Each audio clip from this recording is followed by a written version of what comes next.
안녕하십니까. 강일여고 교사 최명호입니다. 오늘은 학생부 위주 전형에 대해서 말씀드리도록 하겠습니다. 먼저 입시 환경의 변화에 대해서 알아보고요. 그리고 전형별 특징 및 지원 전략에 대해서 말씀을 드리고 마무리를 짓도록 하겠습니다. 자, 먼저 입시 환경의 변화입니다. 2019년 11월 28일 날 발표했던 대입제도 공정성 강화 방안에 대한 핵심을 간단히 짚고 넘어가 보도록 하겠습니다. 자, 먼저 학생부 종합전형의 투명성과 공정성을 강화한다는 의도로 정규 교육과정이 아닌 비교과 활동은 대입에서 폐지를 하였으며 자기소개서 개선 및 고교 프로파일 등을 폐지했죠. 자, 그렇다면 올해 학생부 종합전형을 준비를 하실 때에는 정규 교육과정의 핵심을 두셔야 될 것 같고요. 자기소개서를 개선했으므로 개선된 항목에 대한 문항 분석이 일단 필요할 것 같고요. 그 다음 그 문항 분석에 대한 이후 활동들에 대해서 어떻게 쓸 것인지에 대한 분석 과정이 필요할 것 같습니다. 자, 두 번째입니다. 대입 전형 간 비율 조정 및 대입 전형의 단순화에 따라서 학종과 논술 위주 전형으로 쏠림이 있는 서울 소재 16개 대학의 수능 위주 전형을 40% 이상 확대 요청을 했습니다. 자, 그래서 서울 소재 대학에 대한 전형들이 어떤 변화를 가졌는지에 대해서 반드시 확인하실 필요가 있을 것 같습니다.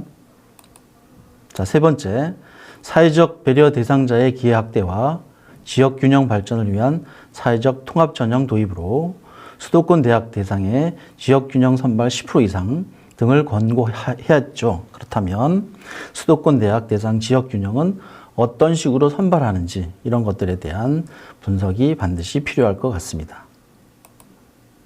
자, 2022 입시의 특징입니다. 자, 2022 학년도에는 N수생이라든가 재수생의 비율이 전년 대비해서 증가할 것으로 예상이 된다면 본인에게 맞는 지원 전략을 정확하게 세워야 하겠고요.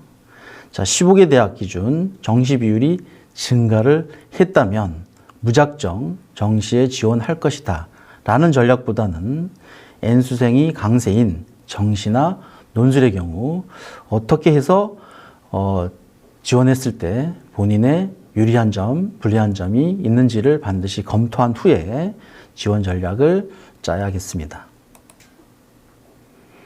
자, 약대 선발이 이제 늘어났죠. 자, 그렇게 된다면 이공계열 최상위권 학생들의 큰 변화가 예측이 가능하고요. 또한 의학학 계열의 선발 인원이 증가했으므로 전체 입시의 합격선에는 분명히 변화가 있을 것입니다. 또한 AI라든가 인공지능, 또 데이터 관련 신설학과 등도 많이 생기고 있습니다. 자, 그러므로 최상위권의 입시 변화는 전체 입시에 큰 변화를 줄 수도 있다는 것을 반드시 명심해야겠습니다. 자, 학생부 교과 전형이 상위권 대학 모집 규모 신설이 확대되었다는 점도 특징 중에 하나가 되겠습니다. 자, 서울 15개 대학 기준으로 본다면 정시와 학생부 종합 전형이 당연히 많고요. 자, 반대로 전국을 기준으로 본다 그러면 학생부 교과가 많다라는 것을 인식하시고 지원 전략을 짜야겠습니다. 자, 학생부 교과에 대해서 지금부터 하나씩 알아보도록 하겠습니다. 자, 학생부 교과 전형의 특징이죠.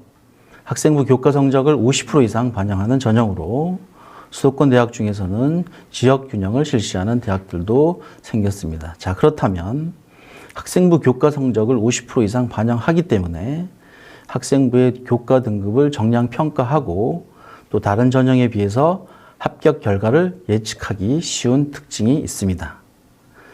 자, 지역 균형을 실시하는 그 대학들의 가장 많은 부분들은 학생부 100으로 뽑는 대학이 가장 많겠고요. 그 다음은 학생부 플러스 면접인 대학, 그리고 학생부 플러스 서류인 대학, 이렇게 전형별로 다르다는 것을 확인하셔야겠습니다. 자, 학생부 교과 전형의 특징입니다. 학생부 교과 등급을 정량적으로 평가를 하기 때문에 학생부에 전 교과를 반영하는지 아니면 일부 교과를 반영하는지를 확인하셔야겠고요. 자, 진로 선택 과목은 반영을 하는지 아니면 반영하지 않는지도 확인을 하셔야 합니다. 또한 학년별 반영 비율은 무엇인가 등을 반드시 확인하셔야 된다고 말씀드리겠습니다. 자, 그리고 학생부 교과 전형은 교과 방식이 대학마다 다 다르기 때문에 반영 방법에 따라서 유불리가 발생할 수 있기 때문에 학년별 반영 비율에 따른 총점이 달라지므로 이런 것들을 모두 다 확인을 하셔야 합니다. 자, 그 다음 경쟁률이 좀 낮고 중복 합격자가 많다라는 것이 특징이며 또 충원 합격이 높은 전형이죠. 자, 이러한 여러 가지 특성 등을 고려해서 지원한다면 합격 가능성을 더욱 높일 수 있지 않을까 생각합니다. 자, 또 하나의 특징입니다. 수능 최저 등급 기준을 통과해야 하는 전형이기 때문에 물론 수능 최저 학력 기준은 그 해의 수능 난이도라든가 또는 경쟁률, 지원자 등에 따라서 달라질 수는 있지만 대부분 수능 최저 충족률이 의외로 낮은 편이라는 점을 감안한다면 이것도 하나의 지원 전략이 되겠습니다. 자, 15개 대학 기준으로 교과 전형의 유형을 살펴보도록 하겠습니다. 자, 학생부 100인 전형, 단계별 전형, 일괄 합살인 전형으로 나누었을 때 학생부 100의 경우는 교과 100으로 건국대에서부터 홍익대, 그 다음 교과 플러스 출결이나 봉사를 적용하는 대학은 경희대에서부터 한국외대. 자, 학생들이 이제 대부분 좀 꺼려하고 싫어하는 단계별 전형이죠. 1단계 교과, 2단계 면접을 보는 연세대. 자, 일괄 합산에서도 교과와 면접을 보는 이화여대, 교과와 서류를 보는 고려대, 동국대, 성균관대가 있는데 올해 이 교과와 서류를 보는 이 세 개의 대학에 좀 집중해서 참고해야 하지 않을까 싶습니다. 자, 학년별 반영 비율을 한번 보도록 하겠습니다. 대부분의 학교들이 이렇게 지금 화면에 보시는 것처럼 학년별 100을 적용하면서 반영 교과 또한 국수, 영사, 과한으로 적용이 되는 반면에 지금 보시는 것처럼 가톨릭 간동대학교라든가 한라대 등등은 학년별에 따라서 반영 비율이 조금씩 달라지고 있죠. 또 반영 교과를 보시면 학교별로 국수영사, 국수영가를 반영하는 대학도 있는 반면에 또 전교과를 반영하는 그러한 대학들도 있다는 걸 보시면서 내가 어느 대학을 지원할 때 그 대학의 반영 교과가 어떻게 되는지 등등을 충분히 확인을 하셔야겠습니다. 자, 역시 15개 대학 기준으로 학생부 교과 전형을 보도록 하겠습니다. 자, 대부분의 학교들이 수능 최저가 적용이 되고요. 자, 올해 신설된 학교들을 보면 건국대 KU 지역균형, 경희대 고교연계, 동국대 학교장 추천인재, 서강대 고교장 추천, 그 다음 성균관대 학교장 추천 등이 신설이 되었는데요. 자, 이 중에서도 아까 말씀드렸던 고려대 서류, 동국대 서류, 성균관대 서류가 전형 방법으로 들어있다라는 부분들을 꼼꼼히 체크를 하셔야겠습니다. 자, 계속해서 15개 대학 기준 학생부 교과 전형입니다. 자, 숙대의 경우는 수능 최저를 완화했죠. 그렇게 된다면 수시 2월에 인원이 조금 축소가 되지 않을까 뭐 이런 것들을 예측할 수도 있겠고요. 반면 수능 최저가 있는 학교도 있지만 연세대, 이화여대, 한양대 같은 경우는 수능 최저가 또 없는 그러한 전형들도 있다는 것을 확인하셔야겠습니다. 자, 계속해서 학생부 교과 전형의 특징입니다. 자, 정량적 평가로 예측이 가능한 전형이기 때문에 물론 모집 인원의 좀 증가로 인해서 등급 컷이 하락할 가능성이 있더라도 학생부 교과 성적을 최대한 올리는 것이 가장 필요한 내용이겠고요. 반드시 전년도 합격선을 확인하고 그리고 준비를 하셔야겠습니다. 자, 학생부 교과 전형의 합격자 평균은 다른 전형에 비해서 좀 높죠. 자, 그렇기 때문에 수능 최저 학력 기준의 충족 가능성을 충분히 고려해야겠고요. 항상 말씀드리는 것 중에 하나인 모의고사와 수능 성적은 다를 수 있기 때문에 내가 본 모의고사 성적들 중에서 가장 잘 나왔을 때의 점수와 가장 잘 나오지 않았을 때의 점수들을 잘 판단해서 지원 전략을 짜셔야 된다는 점을 다시 한번 말씀드리겠습니다. 자, 교과 전형에서 추천 전형이 신설된 대학들이 많이 늘어났죠. 자, 그렇기 때문에 우리 학교 추천자의 선정 기준을 미리 알아보고 나서 그 추천 자격 부합 여부에 따른 지원 전략을 반드시 짜셔야 될 것 같고요. 고려대, 동국대, 성균관대는 서류 반영 대학이기 때문에 이런 지원 타당성을 면밀히 검토를 하셔야 될 텐데, 이걸 검토하실 때에는 각 대학의 해당 대학이 되겠죠. 학생부 종합전형의 평가 요소 등을 참고하시면 되겠습니다.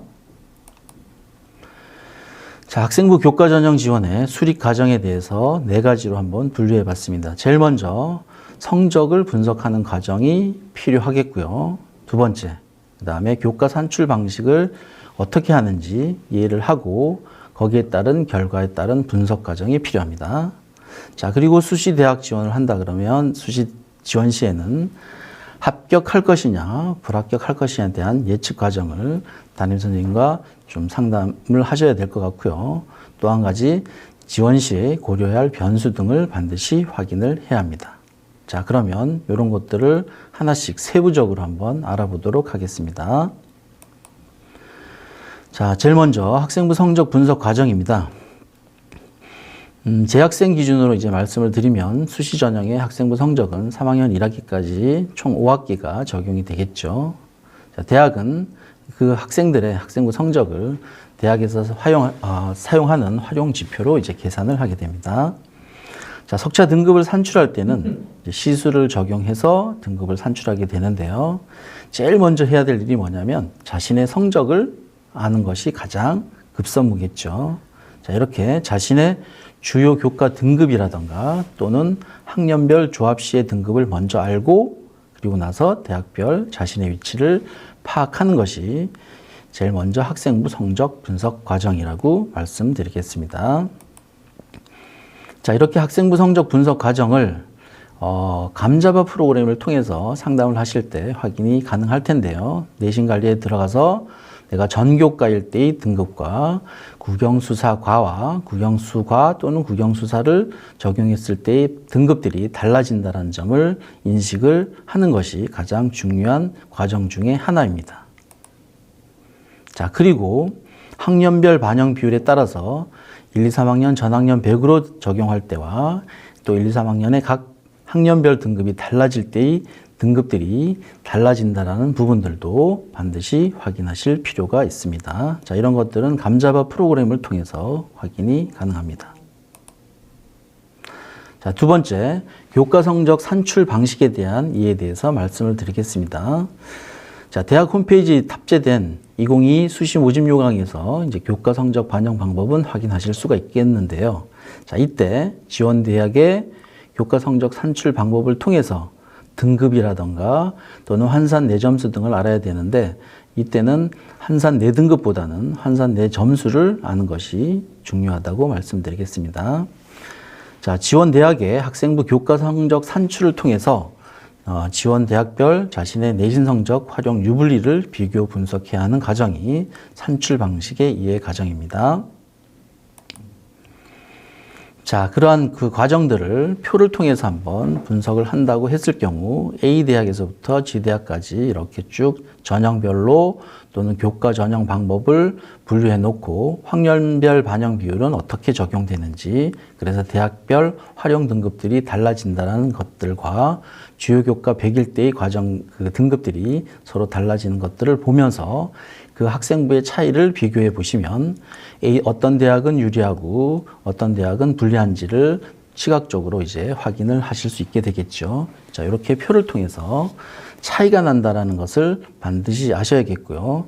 자, 이런 것들은 학교의 담임 선생님하고 상담을 통해서 감자바 등 진학 상담 프로그램을 통해서 확인을 하시면 될 것 같습니다. 자, 또 한 가지 어디가 사이트를 이용해서도 입시 결과들을 이제 보고 합불 등을 예측할 수 있는 과정이 필요하실 텐데요. 자, 이때 환산 등급인지 보여지는 그 점수들이 아니면 환산 점수인지 또는 평균을 알려줬는지 아니면 70% 80% 컷인지를 확인하시고 상호 비교해서 지원의 적정성을 확보하는 과정이 반드시 필요합니다.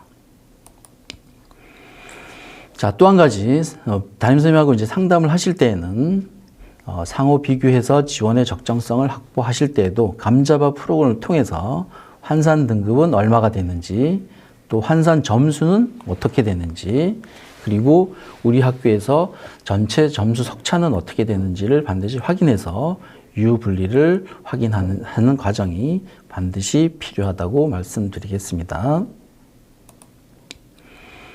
자, 이번에는 수시대학 지원 시 고려해야 할 변수 확인 과정인데요. 좀 확인해야 되는 내용들이 좀 많지만 이런 것들을 꼼꼼히 좀 확인해야 될 필요가 있습니다. 제일 먼저 모집 인원을 먼저 보시고요. 그리고 전년도 경쟁률과 전년도 충원률을 보셔야겠고요. 그리고 전년도 입시 결과 순으로 비교를 해야 된다는 점. 두 번째, 내가 정한 학과의 특성을 파악하려고 하면 학과의 선호도를 나타내는 바로 경쟁률을 보면 충분히 파악이 가능하다고 말씀드리겠습니다.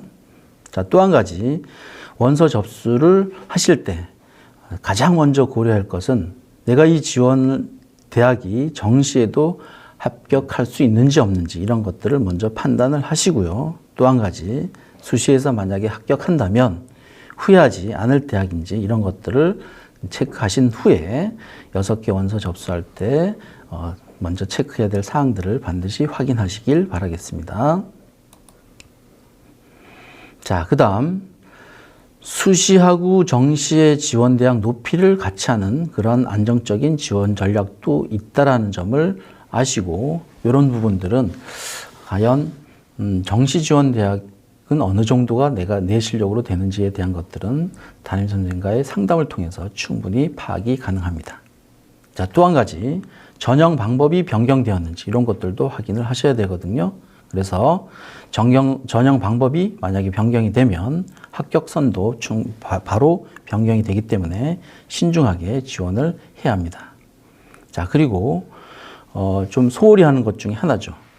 성적 말고도 출결이나 봉사활동 등에서 감점 요인 등이 있는지 없는지 이런 것들도 반드시 확인을 하셔야겠습니다.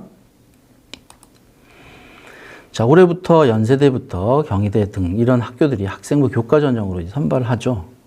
자, 그렇다면 이렇게 선발 인원이 늘어난 점을 고려할 때 만약 해당 전형을 지원할 수 있는 학생이 제한되기 때문에 변수가 반드시 발생할 것이라는 것을 예측할 수 있겠고요. 또 올해부터 많은 대학들이 학생부 교과 전형을 신설했죠. 그러면서 학교장 추천에 자격 조건도 설정을 했습니다. 자, 그렇다면 학교에 따라서는 다르겠지만 추천 인원을 다 채우지 못하는 그러한 가능성도 있기 때문에 고등학교 성적이 중요하다는 것은 당연하겠고요. 거기에다 플러스 그 외에 다른 부분까지도 고려해서 합격률을 높일 수 있다는 점 확인을 하셔야겠습니다. 자, 수능 체계의 변수도 고려를 해야겠죠. 대부분 수학 때문에 수능 최저 학력 기준 충족 여부에 대한 우려가 계속적으로 많습니다. 자, 그렇기 때문에 학력 평가라든가 또는 전국연합의 결과를 바탕으로 합리적인 판단을 해야겠습니다. 자, 그러다 보니 대부분 어떤 성적의 결과가 잘 나왔다라는 그 시기 하나를 가지고서 그걸 가지고서 수능 최저를 통과할 것이다 라던가 또는 앞으로 남은 기간 동안 더 열심히 하면 성적이 올라갈 수 있는 이러한 좀 불확실한 판단을 가지고서 하시면 안 되겠고요. 좀 정확한 잘 나왔을 때와 잘 나오지 못했을 때의 그 중간 지점들을 통해 가지고 판단을 하셔야 된다고 다시 한번 강조드리겠습니다. 자, 그리고 제2외국어 과목이 절대평가로 이제 변경이 됐죠. 그래서 대체 가능 과목에서 제외하는 대학들도 있기 때문에 그 대학들은 반드시 확인을 하실 필요가 있습니다. 자, 올해 가장 이제 중요한 것 중에 하나가 되겠습니다. 진로 선택 과목에 대한 반영 여부가 되겠습니다. 자, 그래서 교과 성적을 산출할 때 진로 선택 과목이 성취 평가로 반영이 되므로 자, 이렇게 대부분 3학년 때 배우는 이 진로 선택 과목은 반영하는 대학과 반영하지 않는 대학에 따라서 지원 대학의 환산 점수가 달라질 수 있다는 점 반드시 확인을 하셔야겠습니다. 자, 진로 선택 과목 반영 여부를 보면 반영하는 대학도 있고 반영하지 않는 대학도 있죠. 이렇게 지역별로 나누어진 그 해당 대학들을 반드시 확인을 하시고 내가 지원하고자 하는 대학의 진로 선택 과목 반영 여부를 확인해 주십사 부탁을 드리겠습니다. 자, 수도권 대학에도 보면 미반영하는 대학들이 있죠. 광운대부터 시작해서 서울여대 등 또 그 위에 있는 대학들은 반영하는 대학들도 있다는 점 반드시 확인하시기 바라겠습니다. 자, 예를 들어서 하나 보도록 하겠습니다.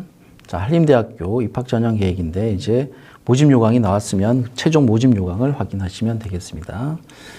자, 일단 반영 교과, 모집 단위별 반영 교과를 보시면 간호학과를 제외한 전 모집 단위의 반영은 똑같은데 간호학과는 또 틀리다라는 점, 또 진로 선택 교과는 전 모집 단위에 반영되고 있다. 반영 지표는 성취도, 이수 단위를 활용한 한산 점수로 적용이 된다.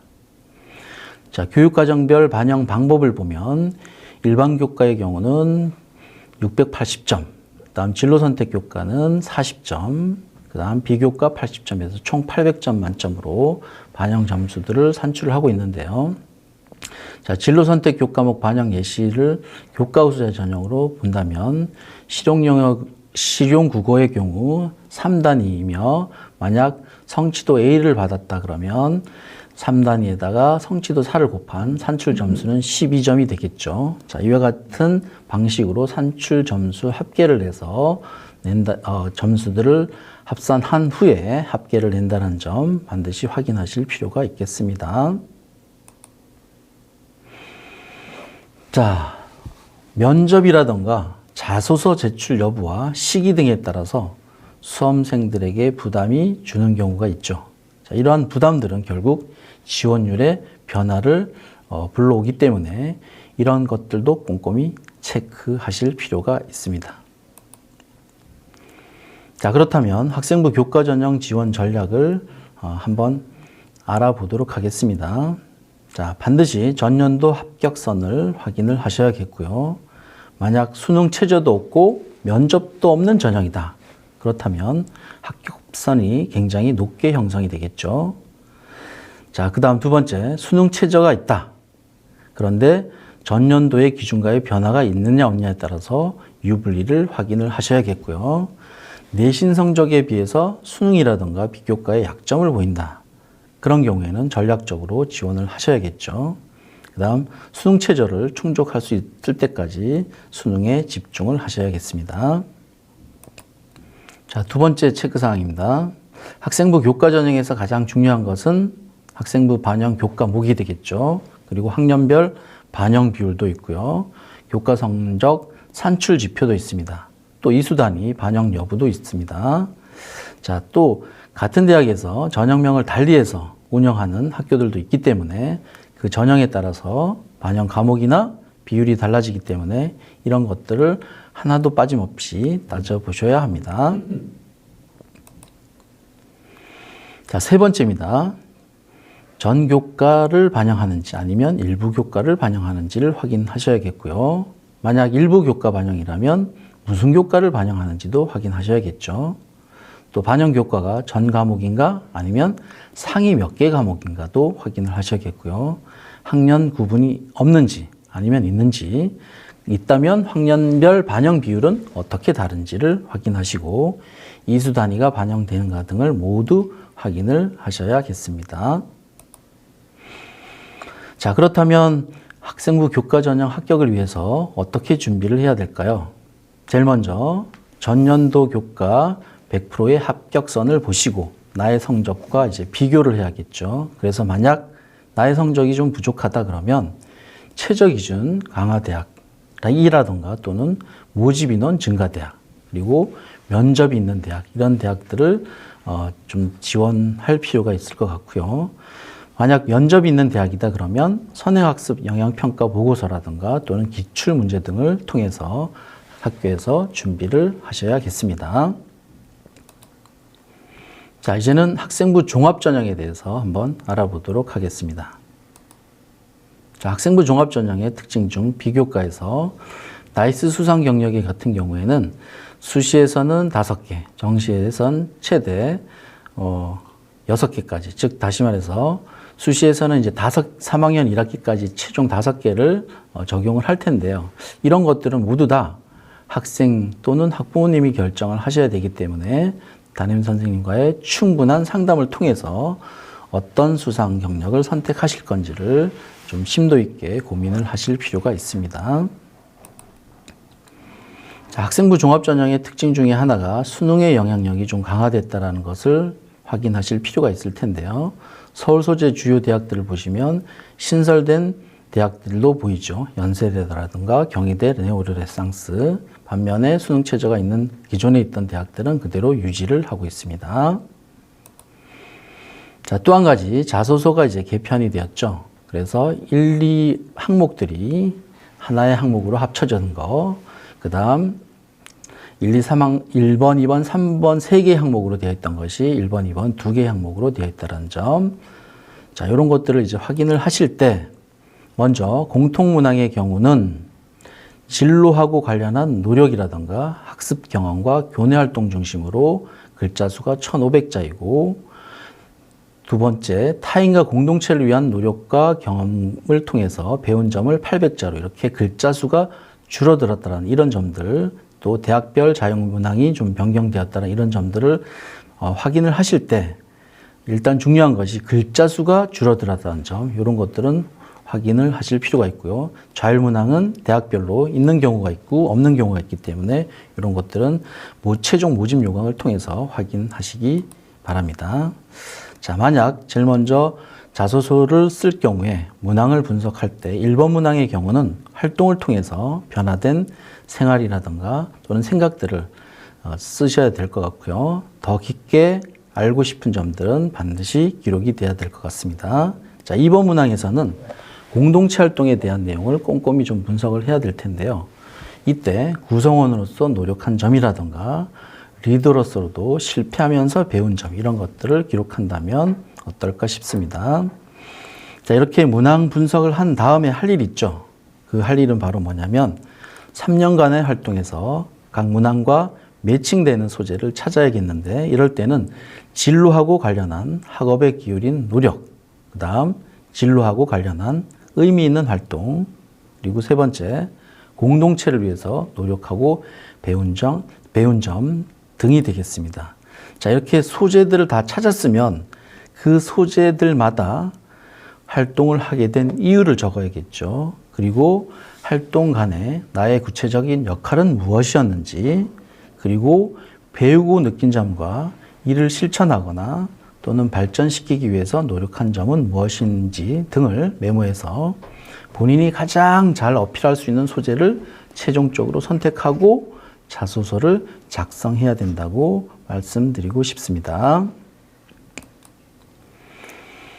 자, 또 한 가지가 이제 중요한 내용들이 있는데요. 그게 바로 뭐냐면 과목 선택이 될 텐데, 일단 수능 필수인 일반 선택 과목들에 대한 신중한 선택은 거의 대부분 진행이 됐을 텐데요.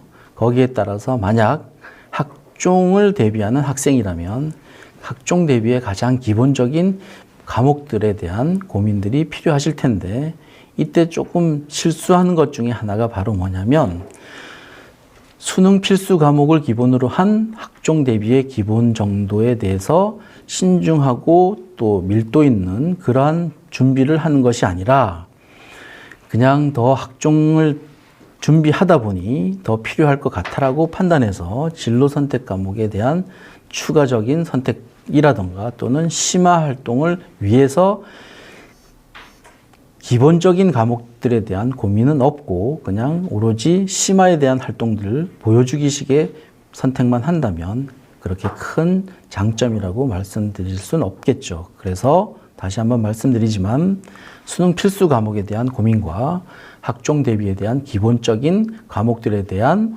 역량을 보여주는 것이 더 중요하다고 말씀드리고 싶습니다. 자, 이러한 내용들을 참고할 수 있는 과목 선택 가이드북은 고등학교에서는 무엇을 공부해야 되는지 또는 대학의 전공은 어떤 것들이 있는지 대학 계열별 또는 고등학교 영역별 큰 틀을 안내할 수 있는 선택 과목 안내서 등 학과 안내서 이런 것들을 참고하시면 될 것 같고요. 자, 3학년의 경우는 대학별 자료들을 참고를 하시기를 권유드립니다. 자, 이런 것들은 대학 홈페이지나 또는 학과 홈페이지에 들어가서 보실 수 있겠고요. 반드시 보셔야 될 것 중에 하나가 전공 안내서, 종합전형 안내자료, 모집 요강들을 꼼꼼히 체크를 해 주십사 부탁드리겠습니다.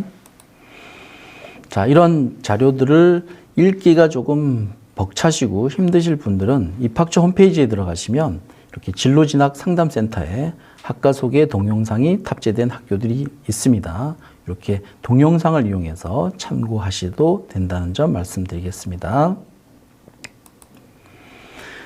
자, 또 한 가지 입학처 홈페이지에 들어가면 학교 안내라던가 또는 전공 안내가 이렇게 글로 표현되어 있거든요. 이러한 것들도 읽어보시면서 내가 가고자 하는 대학의 학과에 대한 또는 전공에 대한 안내를 알아보시고 준비를 해야 된다는 점 다시 한번 강조드립니다.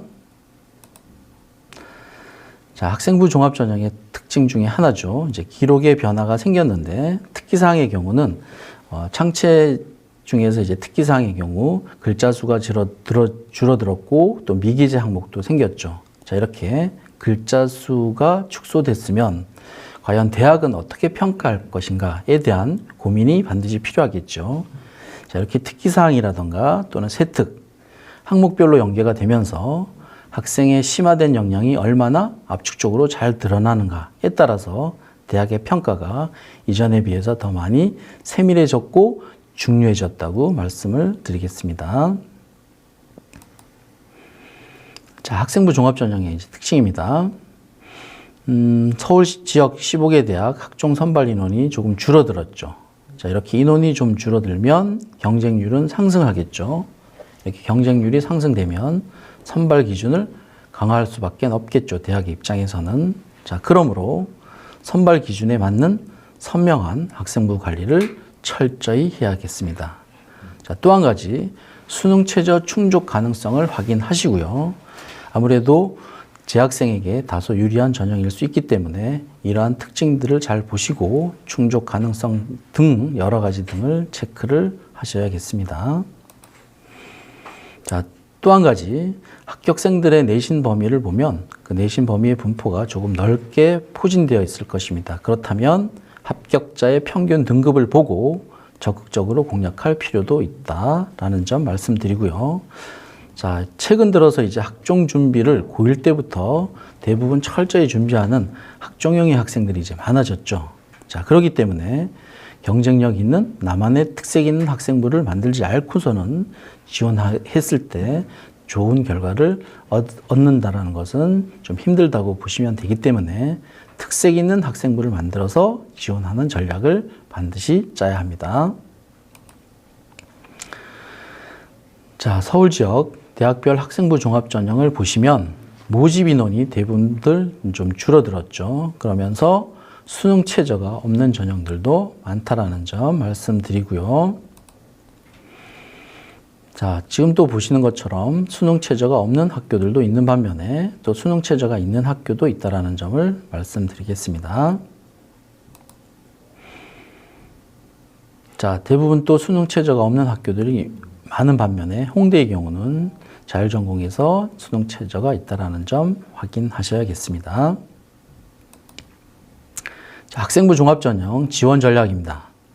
자, 교과 성적, 교과 활동, 비교과 활동, 선택 과목 이런 것들이 모두 다 필요할 텐데 일단 3학년 1학기 성적들을 가장 잘 받는 것도 중요하고요. 자, 2015 개정 교육에 따른 선택 과목에 대한 고민도 반드시 필요합니다. 자, 그렇기 때문에 진로 선택 과목의 교과 세특 내용이 중요한 평가 요소이기 때문에 교과 성적도 관리하면서 종합적인 교과 활동에 중점을 둬야겠습니다. 자, 3학년 1학기 교과 세특 구성이 가장 중요하다고 또다시 말씀드리고 싶습니다. 자, 만약 이제 학생부를 읽어보시고 활동 방향을 정할 때 하나의 전공을 희망해서 활동을 했다면 그 활동들을 강화할 필요가 있겠죠. 자, 그런데 만약 하나의 전공을 희망하면서 지원 학과에 대한 확장성이라는 부분이 좀 강조가 되고 있다면 확장할 필요도 있겠죠. 자, 그런데 대부분의 학생들은 하나의 전공으로 활동을 했지만 다른 학과에 더 적합할 수도 있겠고요. 활동은 했지만 또 하나의 전공에 강점이 보이지 않을 수도 있겠죠. 자, 이렇게 학교 생활 기록부 분석을 통해서 활동 방향을 정하실 때 담임 선생님과 상담을 통해서 충분히 분석을 한 후에 만약 활동은 했지만 다른 학과에 더 적합할 수도 있고 활동은 했지만 강점이 보이지 않는다 그러면 전환할 필요도 있다는 점을 다시 한번 말씀드리겠습니다. 자, 활동 방향을 이제 정하실 때 앞으로 남은 기간 동안 새로운 활동을 해야겠다 이런 생각보다는 계열 관련 활동 중에서 우수했던 것들을 체크해서 세부적인 주제로 조금 더 심화를 한다던가 아니면 다른 주제를 탐구할 수 있도록 해서 항목별 그 유기적인 연결고리를 만드는 것에 집중하는 것이 더 좋다고 말씀드리겠습니다. 자, 그렇다면 이제 학생부 종합전형을 어떤 기준으로 이제 대학을 선택해야 할까 이제 고민이 되겠죠. 자, 그럴 때 이런 네 가지로 크게 나누어서 한번 보도록 하겠습니다. 자, 제일 먼저 대학별 전형 요소를 파악해야겠죠. 그리고 두 번째, 전형의 평가 기준도 확인을 해야 됩니다. 자, 그리고 전년도 입시 결과를 확인해야겠죠. 그리고 무엇보다 중요한 대학의 인재상과 내가 일치하는지를 반드시 확인하셔야겠습니다. 자, 그럼 이런 것들을 항목별로 세부적으로 한번 알아보도록 하겠습니다. 자, 먼저 대학별 전형 요소를 파악하실 때 세부 전형의 진행 방법을 확인하고 유리한 전형을 선택을 해야겠죠. 자, 이런 요소들은 감자바 프로그램에서 대입 상담을 통해 각 대학별 전형명은 어떻게 되는지 또는 1단계 전형 내용은 어떻고 2단계 전형은 뭐 1단계에서 면접은 80%고 또 면접은 20%인지 이런 것들에 대한 내용들을 확인하시고 프로그램이 아닐 때는 모집 요강을 통해서도 가능하다는 점 말씀드리겠습니다. 자, 두 번째, 전형의 평가 기준을 확인하셔야겠죠. 지원대학의 평가 기준이라든가 또 평가 요소 반영 비율들을 확인해서 내가 준비된 정도와 잘 맞는 대학인지를 확인하셔야겠죠. 자, 이럴 때도 감자바 프로그램에서 학업 역량은 어떻게 되고 서류 내용은 학생부만 들어가는지 아니면 자기소개서도 들어가는지 또는 전공적 합성 또는 인성, 발전 가능성이 과연 몇 퍼센트씩 비율로 적용되는지 이런 것들을 프로그램을 통해서 충분히 확인하실 수 있습니다. 또한 어디가에서도 충분히 확인이 가능하다는 점 말씀드립니다. 자, 세 번째, 전년도 입시 결과를 확인을 하셔야겠죠. 자, 이럴 때 학생부 종합전형은 정성평가에서의 학업 역량의 범위를 가능한 참고 자료로 확인을 하셔야 됩니다. 자, 그래서 과목이라던가 계산 방법을 확인했을 때는 나의 준비된 학업 역량과 비교하기가 좀 수월해지겠죠. 그래서 학업 역량의 범위를 가능한 참고 자료로 확인을 하셔야 됩니다. 자, 성적의 분포를 알고 싶다. 그러면 어디가에 들어가서 성적을 선택해서 분석된 성적들을 이제 이렇게 보실 수 있겠죠. 그렇게 되면 성적의 분포를 보실 수 있다는 점 말씀드리고요. 자, 또는 그 학교별이라든가 아니면 전형별로 비교를 하시고 싶다. 그렇다면 전형 정보에 들어가셔서 이렇게 3개까지 중앙대학교 간호학과 인문 뭐 이런 식으로 전형별로 충분히 파악이 가능하다라는 점 말씀드리겠습니다. 자, 또한 전형 정보 등을 비교하고 또 전형 평가 기준, 대입 특징, 학교 정보 이런 것들도 모두 다 확인을 하실 수 있습니다. 전형 평가 기준에 들어가서 1번부터 10번까지 있는 내용들을 확인하시면 충분히 학생부 종합전형에 대한 이해가 되리라 믿습니다. 자, 그리고 대학이라든가 학과의 인재상을 반드시 확인을 하셔야겠죠. 자, 이럴 때 과연 내가 수학이라던가 과학 영역에 두드러진 학생인지, 아니면 언어적 영역에 두드러진 학생인지, 아니면 타인에 대한 배려가 두드러진 학생인지 등을 확인하신 다음 내가 지원하는 대학과 인재상에 얼마나 부합되는지를 체크를 하셔야 되겠고요. 나만의 특성이 있는 인재상, 이런 것들이 잘 부합되는지 판단하시고 지원 범위를 생각하셔야 합니다. 자, 지원 전략이 되겠습니다. 경쟁률이 상승되었다. 그렇다면 평가가 좀 고도화되겠죠. 자, 그렇기 때문에 그 어느 때보다 인재상이라던가 학생부 평가 요소를 확인해서 관련된 나만의 역량을 좀 추출할 필요가 있겠고요. 그 역량을 추출해서 어떻게 강화시킬 것이냐, 새로운 활동을 할 것이냐, 아니면 기존에 했던 활동들을 좀 더 심화 발전시킬 것이냐, 이런 것들에 대한 고민이 필요하겠고요.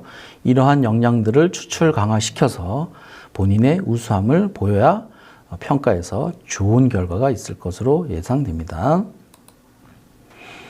자, 자기소개서 미제출 대학이 있고요. 자기소개서 제출 대학이 있습니다. 만약 내가 지원한 대학에 자기소개서가 미제출 대학이라면 방법은 학생부의 교과서 혜택을 중점적으로 준비하는 수밖에 없겠고요. 자, 자기소개서 제출 대학이라면 생기부에 있는 역량 중심으로 자소서를 이제 준비를 하셔야 될 텐데, 이 준비를 하실 때 선택 과목하고 이제 연계를 해서 심화 탐구 과정을 보여주셔야 할 텐데, 이때 꼭 필요한 것이 선택의 이유를 학업 역량 측면에서 서술해 주십사 부탁드리겠습니다. 자, 논술 전형이 되겠습니다. 자, 서울 15개 대학 기준 대학별 논술 전형을 보시면 모집 인원이 어느 정도 줄어들고 있다는 거 보이시겠고요. 수능 최저가 대부분 걸려 있죠. 자, 역시 연세대부터 한양대까지 모집 인원들이 좀 줄어들고, 수능 최저가 없는 학교들은 굉장히 점수가 또 높겠죠. 또 수능 최저가 있는 학교들도 있습니다. 자, 지금 논술 전형의 경쟁률을 보면 대부분의 학교들이 굉장히 높다라는 것이 보일 텐데, 반면 논술 전형의 내신 반영 비율을 보면 등급별로 큰 차이가 보이지 않다라는 것을 확인하실 수 있습니다. 자, 그렇기 때문에 논술 전형의 이제 핵심 사항을 체크해 보면 논술 실력이 기본이라는 것은 당연하겠고요. 그에 따라서 수능 최저 학력 기준 충족은 필수가 된다는 점을 말씀드리겠습니다. 또 하나, 본인에게 맞는 논술 전형을 실시하는 대학을 이제 찾아야 될 텐데요.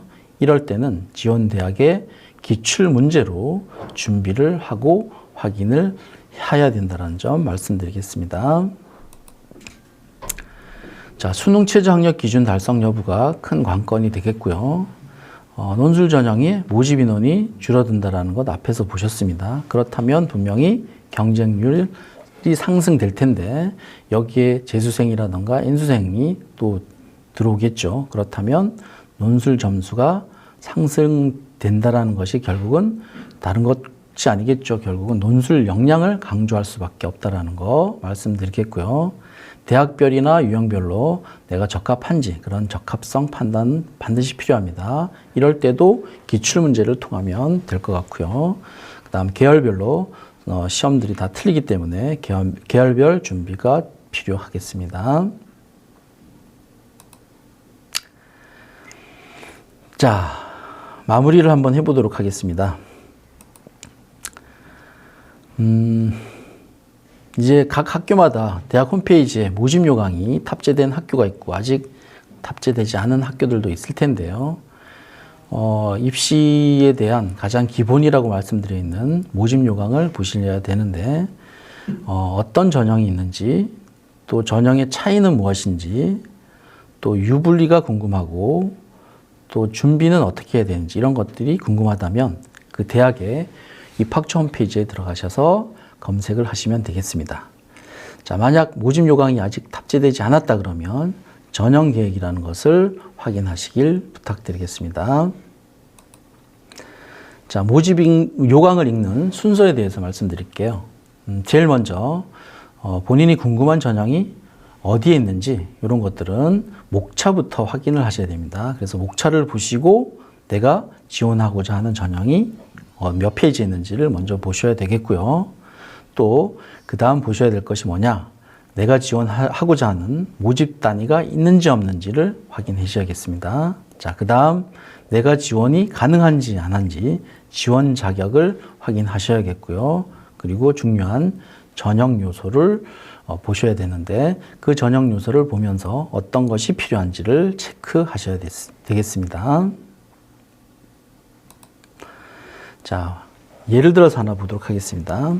자, 제일 먼저 이제 모집 단위를 보실 텐데요. 모집 단위라는 것은 각 대학의 각 학과라던가 또는 학부 단위로 묶어놓은 선발 단위다. 이렇게 보시면 되겠는데 어떤 대학의 어떤 학과 A 전형에서는 몇 명을 선발하고 B라는 전형에서는 몇 명을 선발하는지 이런 것들을 확인을 하셔야 되겠고요. 자, 지원이 가능한 조건 중에 지원 자격이 이제 중요하겠죠. 만약 지원 조건이 미충족된다 그러면 무조건 불합격이 되겠죠. 그래서 지원 자격을 반드시 확인을 하셔야겠는데 그 중에서도 예를 들자면 수능 최저 학력 기준을 통과해야 되는데 수능 최저 학력 기준을 만약 통과하지 못한다 그러면 무조건 불합격이 되겠죠. 자, 그리고 이제 가장 중요한 이번에 지원 자격을 갖춘 지원자 가운데서 최종 합격자를 결정하는 기준인 전형 요소가 가장 핵심적인 요소라고 말씀을 드리겠는데요. 예를 들자면 1단계 교과 성적에서는 몇 프로를 보고 2단계에선 교과 성적과 면접을 몇 프로씩 보는지 이런 것들을 확인을 하셔야겠습니다. 자, 모집 요강을 읽는 방법에 대해서 말씀드리도록 하겠습니다. 자, 제일 먼저 핵심 요약부터 먼저 보셔야겠죠. 그리고 일정이라든가 그 외에 더 궁금한 점이 있다 그러면 처음으로 다시 돌아가서 목차로 확인을 하셔야겠고요. 그 필요한 부분들의 부연 설명들은 페이지를 목차에서 찾을 수 있으니까 그것들을 참고하시면 되겠고요. 자, 모집 요강을 봤는데도 또는 담임선생님하고 상담을 통했는데도 더 궁금한 점이 생긴다 그러면 입학처로 직접 문의하는 것이 가장 확실하다고 말씀드리겠습니다. 자, 지금까지 학생부 위주 전형에 대해서 말씀드렸습니다. 감사합니다.